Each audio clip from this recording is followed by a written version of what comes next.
Bismillahirrahmanirrahim. Today we are going to talk about the stakeholder management in projects. ठीक है, what is the project and how what are the stakeholders in the project और उनकी engagement क्या होती है, involvement क्या होती है projects की. Let's take the overview. Defining stakeholders. आज हम बात करेंगे, आज के हमारे टोटल लेक्चर का मकसद होगा defining stakeholders in project, stakeholder analysis tool, stakeholder management, stakeholder engagement and critical success factors. Okay, learning outcomes. Critical understanding of the role and the impact of the stakeholders on the projects. Critical understandings of the mechanisms and the tools used by the project managers to manage relationship with stakeholders.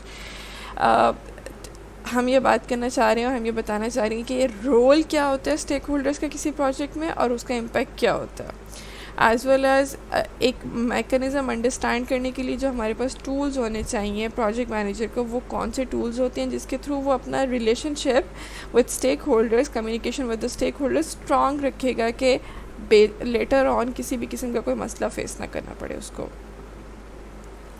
Okay, starting assumptions. हमें क्या लगता है कि stake holders engagement में क्या क्या चीज़ें हो सकती हैं और क्या क्या नहीं होती. Successful project management increasingly seen to rest on the effective engagement of those it impacts upon. Identifying all those who are affected by the project necessary in ensuring smooth running of the process. Stakeholder management is about power and influence on projects. Who are stakeholders? Stakeholder is an organization.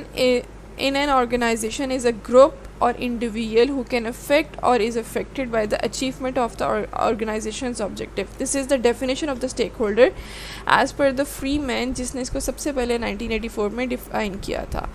One thing is to be remembered कि हम इसको normal language में stake holder किसको कहते हैं. Stake holder हम normal language में इसको कहते हैं कि एक ऐसा इंसान या ऐसा पर्सन जो कि पूरे प्रोजेक्ट में कहीं ना कहीं इन्वॉल्व है. उसकी इंगेजमेंट क्या हो सकती है, वो प्रोजेक्ट को यूज़ कर रहा है, वो प्रोजेक्ट का फाइनेंस डायरेक्टर है, वो प्रोजेक्ट को सपोर्ट कर रहा है, प्रोजेक्ट को स्पॉन्सर कर रहा है, प्रोजेक्ट की मार्केटिंग कर रहा है, प्रोजेक्ट को ख़रीद रहा है, प्रोजेक्ट को आगे बेच रहा है. Any person who is involve in a project is known as stakeholder. In an increasingly complex environment, organizations can only survive if they recognize the needs of the multiple groups. अच्छा, multiple groups क्या हो सकते हैं. For example company ए ने कहा कि हमें आपका प्रोडक्ट सेल वाला जो सॉफ्टवेयर है वो ख़रीदना है, उसमें आपके पास ये वाला फ़ॉन्ट स्टाइल होना चाहिए, ये वाली रिक्वायरमेंट्स होनी चाहिए, ये वाला इंटरफेस होना चाहिए, इतना वो इंटरेक्टिव होना चाहिए, इतनी जल्दी वो स्टेप निकाल दे, इतना पेज नहीं यूज़ करना चाहिए उसको. फिर दूसरी कंपनी आती है, वो कहती है नहीं जी हमें तो ये वाला फ़ॉन्ट स्टाइल चाहिए, हमने वो वाला फ़ॉन्ट स्टाइल नहीं यूज़ करना, उसमें हमारे पास डिटेल्स डिफरेंट होनी चाहिए. डिटेल्स डिफरेंट होने के साथ साथ उसमें नहीं, हम तो ये चीज़ नहीं ऐड करना चाहते, हम तो ये ऐड करना चाहते हैं कि प्रोडक्ट कोड होना चाहिए, प्रोडक्ट का नाम नहीं होना चाहिए. इस तरह की डिफरेंट रिक्वायरमेंट्स जो हैं वो फिर हर कंपनी की डिफरेंट हो जाती हैं, जो कि प्रोजेक्ट बनाने वाली कंपनी को रिकग्नाइज़ करना होती हैं. Who are stakeholders? A stakeholder is anybody who can affect or is affected by an organization, strategy or project. Internal क्या होते हैं? Within organization, individual employees, senior managers, other departments, for example, marketing and corporate, PR होता है, public relations. ठीक है, ये सारे मैंने आपको बता दिए. ये होते हैं कंपनी के अंदर. यहाँ पे हम बात कर रहे हैं स्टेक होल्डर्स 3 टाइप के होते हैं. एक वो जो कंपनी के अंदर काम कर रहे होते हैं, एक वो जो कंपनी के बाहर अफेक्टेड होते हैं, और एक वो जो हम कॉन्ट्रैक्ट बेसिस पे लेते हैं. External, community, organisation, media, NGO, pressure groups, ये सारे एक्सटर्नल होते हैं. कम्युनिटी जिसने आपकी प्रोडक्ट यूज़ करनी है, गवर्नमेंट जिसके रूल्स एंड रेगुलेशंस के अकॉर्डिंग आपने उसको लॉन्च करना है, मीडिया जिसने उसकी प्रमोशन करनी है, जिसने उसको देखना है कि वो क्या है, किस तरह क्या करती है, और NGO जिसका सबसे ज़्यादा प्रेशर होता है. कॉन्ट्रैक्चुअल में आपके पास financial, suppliers, share holders, suppliers, competitors and customers सब आ जाते हैं. Stake holders have different powers and influence on the project. अब ये एक डायग्राम है जो इंटरनल और एक्सटर्नल स्टेक होल्डर्स को डिफ़ाइन करी है बहुत अच्छी तरह. प्रोजेक्ट के अंदर क्या होता है, supplier, society, government, creditors, share holders, customer, ये आपके सारे एक्सटर्नल हैं. इंटरनल क्या है, एम्प्लॉयज़ जो इस प्रोजेक्ट पे काम करेंगे, मैनेजर्स जो उसको मैनेज करेंगे, ऑनर्स जो उसको ऑन करेंगे.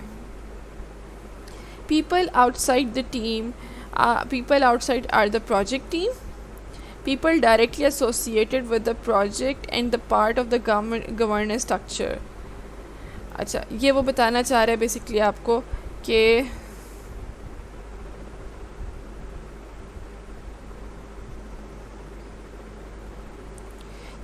आपको बताना चाह रहा है कि प्रोजेक्ट टीम हम किसको कहते हैं. ये सारी बेसिकली आपके पास एक प्रोजेक्ट टीम है और ये वो लोग हैं जो गवर्नमेंट और प्रोजेक्ट स्ट्रक्चर के साथ इसके साथ डायरेक्टली इन्वॉल्व होते हैं.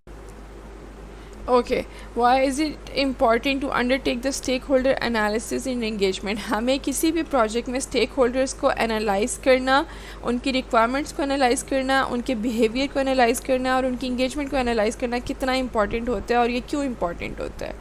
Y we should listen to the stakeholder. Stakeholder को सुनने की हमें क्या ज़रूरत है, ऐसी कौन सी वजह है कि स्टेक होल्डर्स कि ऐसी कौन सी डिमांड्स हैं जिनको हमें पूरा करना है. हम अपनी मर्ज़ी से भी तो कोई एक प्रोजेक्ट उनको बना के दे सकते हैं, लेकिन हमने उनकी रिक्वायरमेंट्स को पूरा करना क्यों ज़रूरी है, उनकी बातों को पूरा करना ज़रूरी क्यों है. वन अदरवाइज़ आपकी प्रोजेक्ट और पूरा प्रोडक्ट जो है वो फेल हो जाएगा, उसके किसी भी किस्म का कोई इम्पैक्ट नहीं होगा.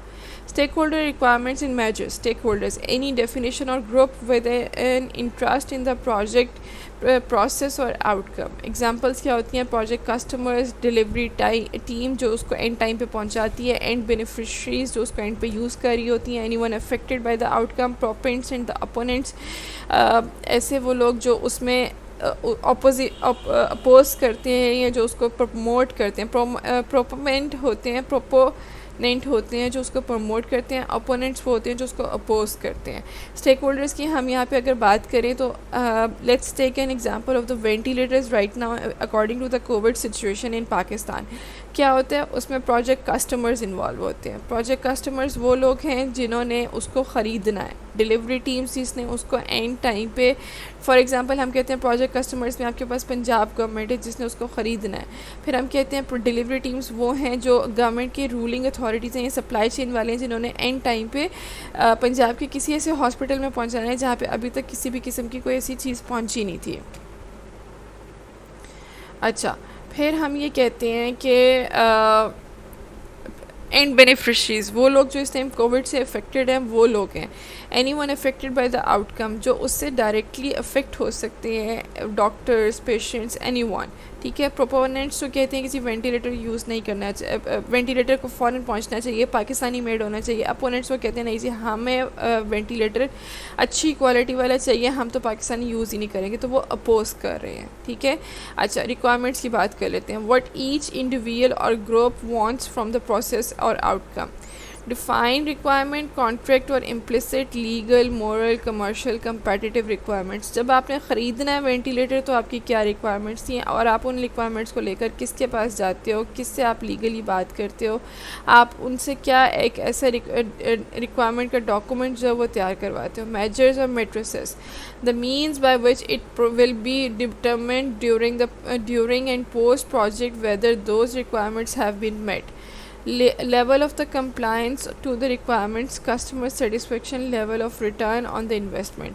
अब ये वो लोग हैं जिन्होंने बना के दिया, जिन्होंने कहा जी हम पाकिस्तानी मेड आपको देते हैं. फॉर एग्जांपल हम आपको 6 लाख का देते हैं लेकिन आपको ये 1 महीने के अंदर 8 लाख का रिटर्न दे देगा. एक ऐसा वेंटिलेटर है जो आपने कहीं बाहर से इंपोर्ट किया जो कि आपको तकरीबन 20 लाख का पड़ रहा है और वो आपको 1 महीने के अंदर कभी भी 8 लाख से ऊपर के इन्वेस्टमेंट का रिटर्न नहीं देगा. तो ये सारी चीज़ें जो आपकी सेटिस्फेक्शन लेवल के क्या आप उसके साथ सेटिस्फाइड हैं, वो उस क्वालिटी से वर्क करता है, local made, external foreign made quality से या इम्पोर्टेड से पैरेलल वर्क करता है या क्या करता है. ठीक है. Level of return on investment, क्या आपको इन्वेस्टमेंट पे रिटर्न मिल रहा है या नहीं मिल रहा है, ये सब बातें काउंट होती हैं. Okay. Stakeholder relationship and the type of the project. New product development. अच्छा, एक बात याद रखने की है, ये चीज़ें कुछ बहुत इंपॉर्टेंट हैं. हम प्रोजेक्ट के डिफरेंट टाइप्स की हमने बात की थी पहले, स्मॉल, मीडियम, लार्ज, मेगा. ठीक है. ये एक ऐसी नीश है जिससे हमें टाइप ऑफ वो साइजेस ऑफ द प्रोजेक्ट से यहाँ पे हमें पता चलेगा कि टाइप ऑफ द प्रोजेक्ट क्या होता है. फॉर एग्जांपल अगर हमने कोई एक न्यू प्रोडक्ट मार्केट में लॉन्च करनी है तो उस पर आपकी रिसर्च एंड डेवलपमेंट होगी. आप मार्केट को भी रिसर्च करते हैं, आप देखते हैं लोगों को क्या टेस्ट पसंद है, क्या एक ऐसी चीज़ मार्केट में आ रही है यहाँ पे उसने चॉकलेट बार की एग्जांपल दी है कि कौन से कस्टमर्स कौन सी सबसे ज़्यादा चॉकलेट मार्केट में बिकती है, डेयरी मिल्क बिकती है या किट कैट बिकती है। अगर किट कैट महंगी है तो उसका लोएस्ट वर्जन या उसका एक लोकल वर्जन Cloud9 के नाम से निकाल लेते हैं। डेयरी मिल्क अगर बहुत महंगी है तो हम उसका कोई एक लोकल वर्जन बबली के नाम से या सस्ती कोई एक चॉकलेट निकाल लेते हैं। रेगुलेटर्स जो उसको रेगुलेट करते हैं, देखते हैं कि कौन सी चीज़ को कहाँ पे कैसे प्रमोट किया जाएगा, किस तरह उसकी अवेयरनेस क्रिएट की जाएगी थ्रू मीडिया। और एनजीओज़ जो उसको यूज़ करने पे आपको वो कहती हैं, प्रमोट करती हैं, आपके अंदर एक पॉजिटिव इन्फ्लुएंस लेकर आती हैं, और रिटेलर्स जो उसको बेचते हैं। अच्छा, ये थी न्यू प्रोडक्ट डेवलपमेंट की बात हो गई, मार्केट में आपको एक नई चीज़ लॉन्च कर रहे हैं। Construction, single client versus for example university gym. अब ये कंस्ट्रक्शन पूरा एक प्रोजेक्ट होता है यूनिवर्सिटी में या आपके कैंपस में। हम कहते हैं कि जी हमने स्टूडेंट्स को हेल्दी लाइफस्टाइल भी प्रोवाइड करना है, तो लेट्स मेक अ जिम। अब उसके लिए एक काउंसिल होगी जो उसको अप्रूव करेगी, बोर्ड ऑफ डायरेक्टर्स या वाइस चांसलर ने उसको अप्रूव किया, फिर आप उसकी बिल्डिंग लेंगे, फिर आप उसकी प्लानिंग करेंगे। अच्छा, उसकी प्लानिंग के बाद आप ये बात करते हैं कि अब यूनिवर्सिटी का कौन सा एरिया है, उससे आपकी एकेडमिक्स कितनी अफेक्ट होंगी, स्पोर्ट्स स्टाफ कितना है जो इस चीज़ के फेवर में है, ये सब चीज़ें। और नेबर्स में कौन से ऐसे लोग हैं, यानी कि आप ये बात कर लेते हैं यूनिवर्सिटी स्टाफ जो आसपास रहता है या एडमिन के लोग ऐसे हैं जो उसमें आके आपको यूज़ करना चाहेंगे, आपकी कंस्ट्रक्शन साइट को यूज़ करना चाहेंगे, मतलब जिम को यूज़ करना चाहेंगे और उसमें इन्वॉल्व होंगे। इन सब चीज़ों को लेने के बाद आप किसी प्रोजेक्ट को प्रोसीड करते हैं कि आया हमें ये बनाना चाहिए या नहीं बनाना चाहिए। Construction, public infrastructure, park and ride transport scheme. फिर यहाँ पे मैं आपको बार बार मेट्रो की एग्जांपल दूंगी, आप जना पार्क ले लें जो शाहरुख ने आलम में है। गवर्नमेंट ने कहा कि जी पार्क्स और राइड्स को प्रमोट करें आप लोकल अपने एरिया में। काउंसिल ने, सिटी काउंसिल ने उसको अप्रूव कर दिया, डिप्टी कमिश्नर मुल्तान ने उसको अप्रूव कर दिया, गवर्नमेंट ने उसको सपोर्ट किया, मीडिया ने उसकी प्रमोशन स्टार्ट की, कम्युनिटी के लोगों ने उसको सपोर्ट किया, एनजीओज़ ने उसके बारे में अवेयरनेस क्रिएट करना शुरू की कि ये क्यों इंपॉर्टेंट है, किस लिए इंपॉर्टेंट है, किस लिए होना चाहिए। और सर्विस प्रोवाइडर्स, फिर आप अगर आपके पास राइड एंड ट्रांसपोर्ट स्कीम की बात है तो फिर आप बसें ख़रीदेंगे जैसे आपने मेट्रो के लिए ख़रीदी थी, तो इस तरह की सब चीज़ें इसमें इन्वॉल्व होती हैं। So here we have discuss 3 types of the project: new product development, construction side, and the construction which is on the public infrastructure. Okay. Commissioners for example. अच्छा, एक बात है 9 C's ऑफ स्टेक होल्डर्स। कौन से ऐसे stake holders हैं जो इसमें इन्वॉल्व होते हैं? कमिश्नर्स हो गए, कस्टमर्स हो गए, कोलैबोरेटर्स हो गए, कंट्रीब्यूटर्स हो गए, चैनल्स हो गए, कमेंटेटर्स हो गए, कंज्यूमर्स हो गए, चैम्पियंस हो गए और कंपेटिटर्स हो गए। अच्छा, एक है जो आपके पब्लिकली आपके पास एक पूरी, फॉर एग्ज़ाम्पल हमारे पास किसी ज़माने में केबी होती थी, वो एक प्राइवेट स्ट्रक्चर था। फिर उसके बाद आपके पास आया मेट्रो। जब से आपके पास मेट्रो आया तो केबी का यूज़ सबसे कम हो गया, अब केबी उस तरह इतनी चलती नहीं है बस। सो प्राइवेट को पब्लिक इंफ्रास्ट्रक्चर ने कम्पीट कर दिया, this is known as competition. बाकी ये सब चीज़ें आप लोग डिटेल में पढ़ लें, I will give it a moment कि कमिश्नर्स क्या होते हैं जो ऑर्गेनाइजेशंस को पे करते हैं, कस्टमर्स जो उसको यूज़ करते हैं, कोलैबोरेटर्स जो किसी ऑर्गेनाइजेशन को चलाने के लिए, प्रोडक्ट डिलीवर करने के लिए आपके साथ काम करते हैं, आपकी प्रोडक्ट को अपनी प्रोडक्ट के साथ मिलके कोलैबोरेट करते हैं। कोलैबोरेटर्स का आजकल डिजिटल इन्फ्लुएंस बहुत ज़्यादा है। कंट्रीब्यूटर्स जो ऑर्गेनाइजेशन में प्रोडक्ट बनाने में अपना कंटेंट डिलीवर करते हैं, बताते हैं कि क्या डिटेल्स हैं।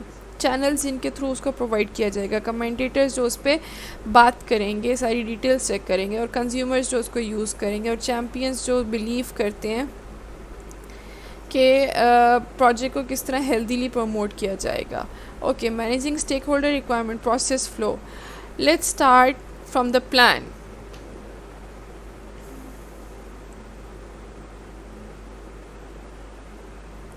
प्लान, आपने किसी चीज़ के बारे में प्लान किया, आपने कहा कि हमें एक पार्क की ज़रूरत है या हमें ट्रांसपोर्ट सिस्टम की ज़रूरत है। आप उसकी नीड्स को अंडरस्टैंड करेंगे, उसकी कौन सी ऐसी रिक्वायरमेंट्स थी जिसकी वजह से आपको लगा कि होना चाहिए। गली पे लोग खेलते हैं, सड़कों पे लोग खेलते हैं, एक्सीडेंट्स का रेट ज़्यादा बढ़ गया है, या आपके पास जो लोकल ट्रांसपोर्ट सिस्टम पहले था, प्राइवेट सिस्टम था केबी का, वो उसकी वजह से आपकी जो है प्रॉब्लम्स बढ़ते जा रहे हैं, एक्सीडेंट्स बढ़ते जा रहे हैं, उनकी ये हालत नहीं है, वो आपके एनवायरनमेंट में पॉल्यूशन का कॉज कर रही हैं क्योंकि उनकी बसेस इस तरह वेल मेंटेन नहीं होती, ओवरलोडेड होती हैं। इंटरनल प्रिपरेशन एंड अलाइनमेंट, आप इंटरनली प्रिपेयर करते हैं अपनी टीम को, आप उन्हें अलाइन करते हैं, ठीक है, ट्रस्ट बिल्ड करते हैं, ट्रस्ट बिल्ड करने के बाद कंसल्ट करते हैं, आप थर्ड पार्टी कंसल्टेशन लेते हैं, एडवाइस लेते हैं कि shall we proceed with it और नॉट, रिस्पॉन्ड एंड इम्प्लीमेंट, आप उसको इम्प्लीमेंट करते हैं, इम्प्लीमेंट करने के बाद उसकी रिस्पॉन्स चेक करते हैं। जब आप मेट्रो पूरा एक स्ट्रक्चर बना लिया तो आप उसका रिस्पॉन्स चेक करते हैं कि हमने जितना भी इन्वेस्टमेंट किया है क्या वो लोगों के लिए फ़ीज़िबल है, क्या लोगों को इसमें किसी किस्म की कोई दुश्वारी फ़ेस करनी पड़ रही है, लोगों को अभी भी बसेस में रश फेस करना पड़ता है, टाइम पे बस आती है या नहीं आती, टाइम पे लोग पहुंच रहे हैं, लोगों के मसले हल हो रहे हैं या नहीं हो रहे। मॉनिटर, इवैल्यूएट एंड डॉक्यूमेंट, और आप प्रोग्रेस को मॉनिटर करते हैं, इवैल्यूएट करते हैं और उसकी एक एनुअल रिपोर्ट, क्वार्टरली रिपोर्ट को जनरेट करते हैं। उस रिपोर्ट की बेस पे अगले साल का प्लान जनरेट किया जाता है। अभी रिसेंटली आप लोगों के पास बजट आया होगा तो बजट की भी एग्जांपल इसी में लाई इन करती है। ओके, अब यहाँ पे आ जाता है क्राइसिस मैनेजमेंट। फॉर एग्जांपल किसी किस्म का कोई क्राइसिस आ गया है, अच्छा अब ये डॉटी सेंटर की 2019 की एग्जांपल है। स्टेक होल्डर मैनेजमेंट क्या होती है, इंगेजमेंट क्या होती है और क्राइसिस मैनेजमेंट क्या होती है। अच्छा फॉर एग्जांपल हमारे पास कोविड आ गया, फ़ौरन से पहले आपने रिएक्ट करना है, आपने सबसे पहले लॉकडाउन क्रिएट कर लेना है क्योंकि ये वर्नेबिलिटी आपके पास हाई है, एपिसोडिक है, एक दफ़ा आया डाउनफॉल गया, फिर दोबारा रेज होगा और हॉस्टाइल होगा और ये अपना हॉस्टाइल ढूंढता है, अपनी जगह ढूंढता है। अब मैनेज कैसे होता है, प्रोएक्टिव, आपको अगर पता है कि चाइना में एक दफ़ा आ चुका है पूरा क्राइसिस आ चुका है, उस क्राइसिस को आने के बाद फिर आप उसको एंटिसिपेट करते हैं। कोविड अगर वहाँ पर आ गया तो आप एंटिसिपेट करते हैं कि आपने अपने एरिया में कैसे और किस तरह जो है उसको आने से रोकना है। आपने फ़्लाइट्स बंद कर दी, पाकिस्तान की गवर्नमेंट ने, पाकिस्तान ने बहुत कोशिश की कि चाइना से डायरेक्ट फ़्लाइट्स पाकिस्तान में ना आए, जो लोग आ रहे हैं उनके प्रॉपर रिकॉर्ड चेक किया जाएगा। न्यूजीलैंड ने ये सब किया, ठीक है, और रेगुलर बेसिस पे किया और डिफेंसिव अप्रोच यूज़ किए। बेसिकली ये सब चीज़ें जो हैं आपकी रूटीन प्रोजेक्ट में इन्वॉल्व होती हैं। स्टेक होल्डर इंगेजमेंट, इंटरेक्टिव होते हैं, आप स्टेक होल्डर्स जो उस पर पैसा लगा रहे होते हैं, जो उसमें डायरेक्टली इन्वॉल्व होते हैं, आप उनसे डेली बेसिस पे कम्युनिकेट कर रहे होते हैं, उनको इनकरेज कर रहे होते हैं। अब ये इंगेजमेंट है। फॉर एग्जांपल आपके पास national operation and disaster team है, इस टाइम वो इंटरेक्ट कर रही है, वो इनकरेज कर रही है एक दूसरे को काम करने के लिए, क्राइसिस को रोकने के लिए, और इंक्लूसिव है और प्रिपेयर टू चेंज। अब वो चेंज को कोशिश करिए कि वो जो चेंज आने वाला है उसके लिए वो सब तैयार रहें। Okay, what might stakeholders analysis offer to the projects? Improve identification of local priorities and the needs. हमारे पास इस टाइम locally किस चीज़ की ज़्यादा ज़रूरत है? As a third world country, on the basis of the COVID, we need food right now. We need economic structure right now to fight with the COVID. अगर हम lockdown कर देंगे, हम प्राइसेस इंक्रीज़ होना शुरू हो जाएंगे तो हम भूख से मरना शुरू हो जाएंगे। As compared to the other countries which are rich in their wealth structure, those who have the strong economic structure, उनके पास इस किस्म के मसले नहीं हैं। Identification of the solutions built on the local language, local knowledge or the personal understanding of the issue. बहुत से लोगों ने शुरू में कहा कोविड वगैरह कुछ नहीं है, उन्होंने इस चीज़ का लिहाज नहीं रखा, वो मार्केट्स में आते जाते रहे और उससे हमारे केसेस बढ़ना शुरू हो गए। More likely to produce sustainable change. अब आपने जब स्मार्ट लॉकडाउन स्टार्ट किया, आपने कुछ एरिया सील करना शुरू कर दिया, आपने लोगों की मूवमेंट को कंट्रोल करना शुरू कर दिया, तो उसको हम कहते हैं सस्टेनेबल चेंज के। इससे आपकी बीमारी भी एक लेवल पे कांस्टेंट रहेगी लेकिन आपकी इकोनॉमिक स्टेबिलिटी भी आएगी। इट्स लाइक कि आपने दो चीज़ों के बीच में कोशिश की है कि बैलेंस लेकर आएँ। अगर आपके लॉकडाउन ज़्यादा था तो इकोनॉमिक इंस्टेबिलिटी आ रही थी, लेकिन अगर आपकी इकोनॉमिक इंस्टेबिलिटी को भी आप ऊपर ला रहे हैं और लॉकडाउन भी बराबर कर रहे हैं तो उससे आपके मसले हल होंगे। Okay, let's talk about the next thing which is overcome imbalance of the power between providers, recipients in the servers.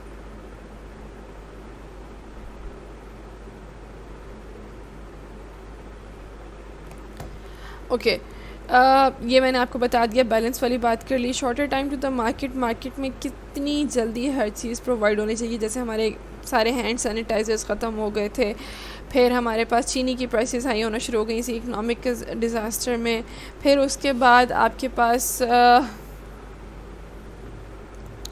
क्या कहते हैं आप ये कहते हैं कि मार्केट में जो है वो वेंटिलेटर्स की कमी होना शुरू हो गई, कोई दवाई आई तो वो कम होना शुरू हो गई, कोई ऑक्सीजन की बात होना शुरू हुई तो वो कम होना शुरू हो गई, प्लाज्मा आया तो उसको ख़त्म होना शुरू हो गया। तो ये रेगुलेटरी अथॉरिटीज़ ने श्योर किया कि 20 रुपये से ज़्यादा का मास्क नहीं बिकेगा। CSR मैनेजर्स, CSR होता है कॉर्पोरेट सोशल रिस्पॉन्सिबिलिटी। जैसे शौकत खानम ने आपकी एक लिमिटेड टेस्ट को बिल्कुल फ्री कर दिया था, एंग्रो ने फ्री करवाना शुरू कर दिया था।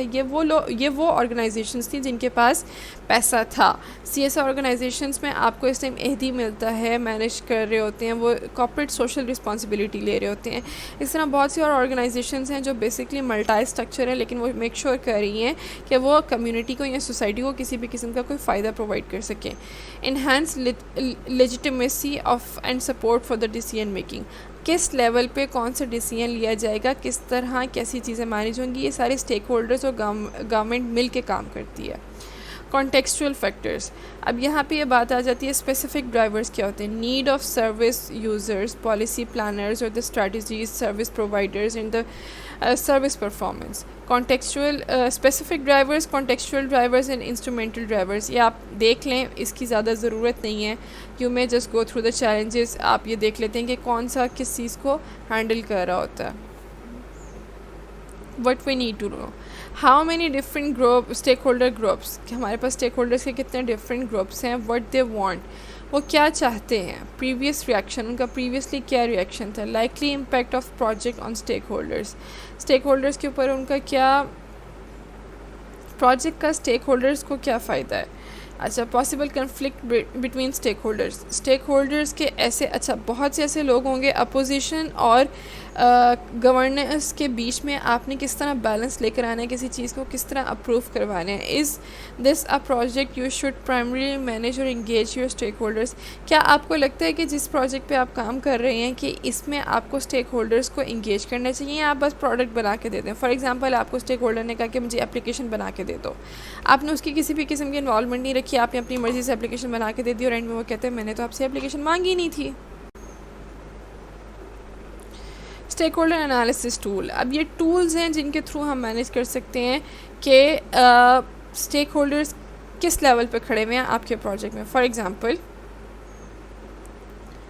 आप ये बात कहते हैं कि stakeholder power and interest, stakeholders इस चीज़ में अपनी पावर और अपना इन्फ्लुएंस कितना रखना चाहते हैं, उनका कितना स्ट्रॉन्ग इंटरेस्ट है, क्या ये उनकी ज़िंदगी मौत का सवाल बन चुका है project. Stakeholders silence analysis, क्या वो चुपचाप बस कहते हैं कि बस प्रोजेक्ट बन जाए, हमें कुछ नहीं पता, हमने पैसा लगाना है, हमने पैसा अर्न करना है, आप जो मर्ज़ी बना के देते हैं। एक्टर्स एंड देयर इश्यूज़, अब उसमें जो लोग इन्वॉल्व है, managers, developers and suppliers, marketers, उनके क्या प्रॉब्लम्स हैं, उनको किस तरह मैनेज किया जा सकता है। Stakeholders management strategy, okay, stakeholders manager, अब यहाँ पे वो पावर की बात कर रहे हैं। In some cases it is defined as power, low influence high, low interest high. यहाँ पे आपकी वो बात कर रहे हैं इंटरेस्ट की और यहाँ पे इन्फ्लुएंस की। इंटरेस्ट और इन्फ्लुएंस के बीच में आपका एक चार्ट बना हुआ है जो स्टेक होल्डर्स की बात करता है। सेटिस्फाई, जितनी ज़्यादा इन्फ्लुएंस होगा स्टेक होल्डर का और इंटरेस्ट लो होगा, वो सेटिस्फाई होगा। लो इंटरेस्ट, लो इन्फ्लुएंस, सिर्फ मॉनिटर कर रहा होगा, ठीक है यार काम हो रहा है, होने दो, जैसा चल रहा है चलने दो, मुझे इससे कोई फ़र्क नहीं पड़ता।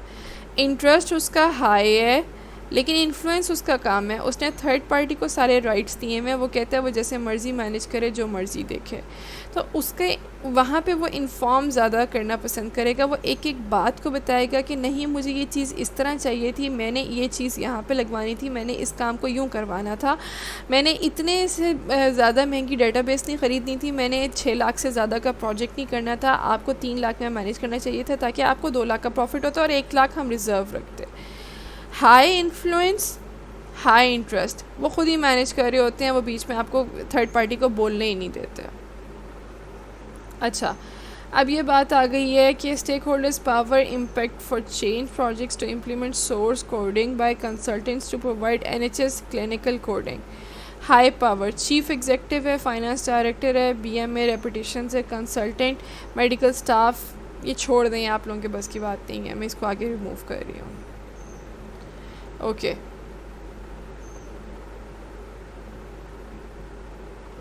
Stake holder powers and interest, इसको आप देख लें।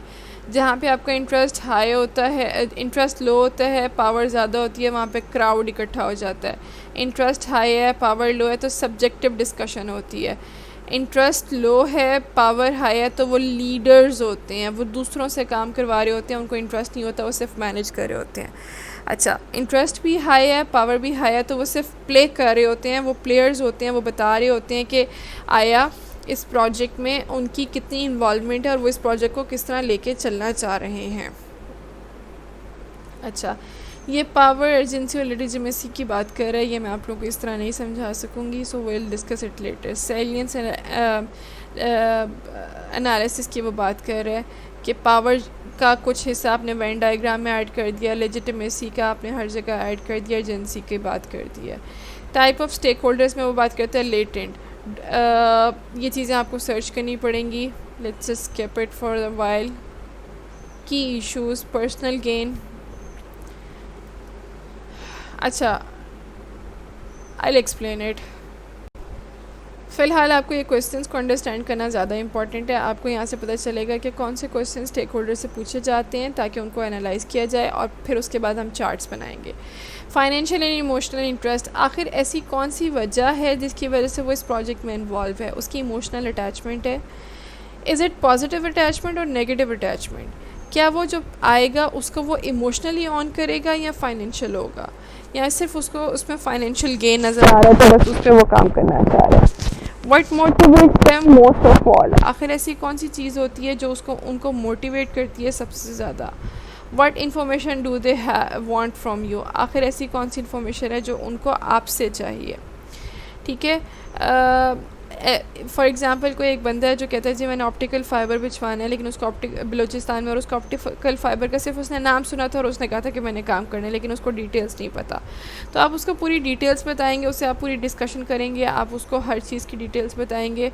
तो ये सब इंफॉर्मेशन जो है वो उन्हें बताने पर होती है। What do they want to receive information from you, how do they want to receive information from you, वो आपसे किस तरह की फॉर्म में चाहते हैं? वर्बल वे में चाहते हैं, मैसेज की फॉर्म में चाहते हैं, ईमेल की फॉर्म में चाहते हैं, रिपोर्ट की फॉर्म में चाहते हैं, डॉक्यूमेंट्री की फॉर्म में चाहते हैं?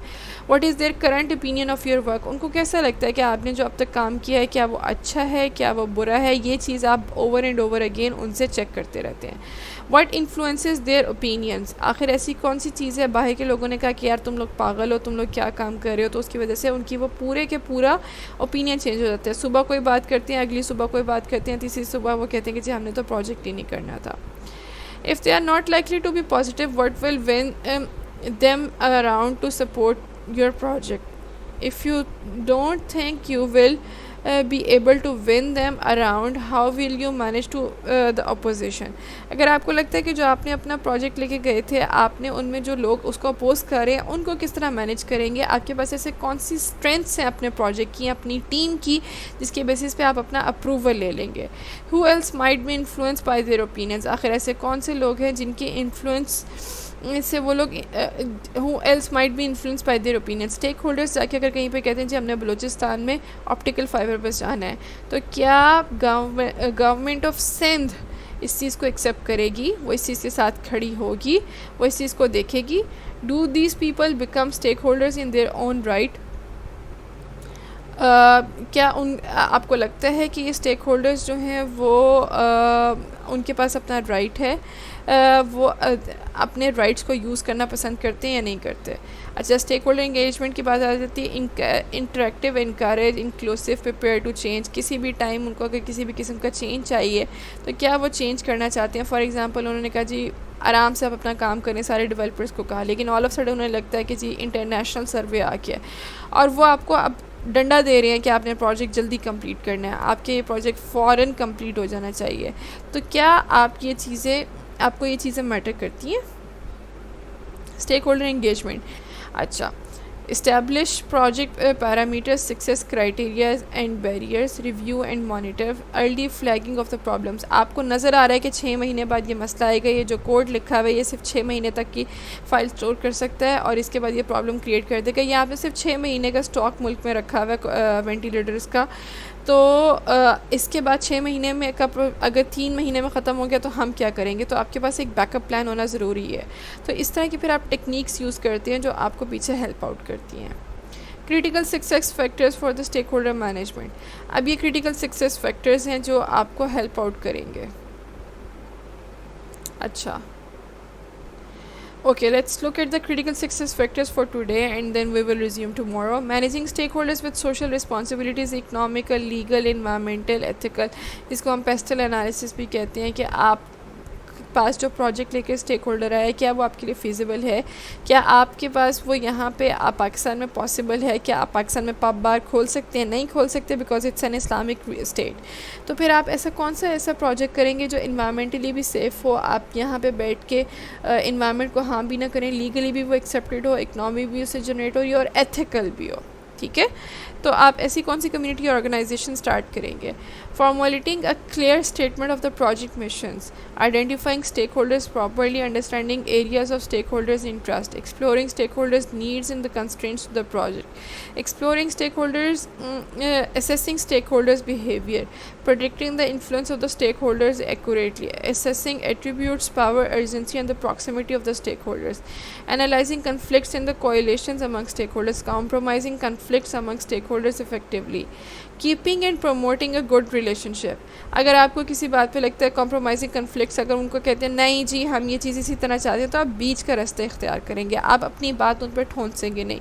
Keeping and promoting a good relationship, formulating appropriate strategies to manage for stakeholders, predicting stakeholders reaction for implementing the strategies, amazing analysing the change of the stakeholders influence relationship during the project process, communicating with and engaging stakeholders properly and frequently. Okay, so far this is for today and tomorrow we will discuss about identifying the stakeholder questions. ये हम सारी बातें discuss कर चुके हैं वैसे भी and this is the end. अगर आपको कोई बुक पढ़नी है तो आप प्लीज़ इस बुक को चेक करें, इनिशियल प्लानिंग, तो इसमें आपको ये सारा कुछ डिटेल्स मिल जाएंगी। मेलर 2010 प्रोजेक्ट मैनेजमेंट गूगल करेंगे, आपको PDF फॉर्मेट मिल जाएगा, उसको डाउनलोड करेंगे और वो सारी डिटेल्स मिल जाएंगी।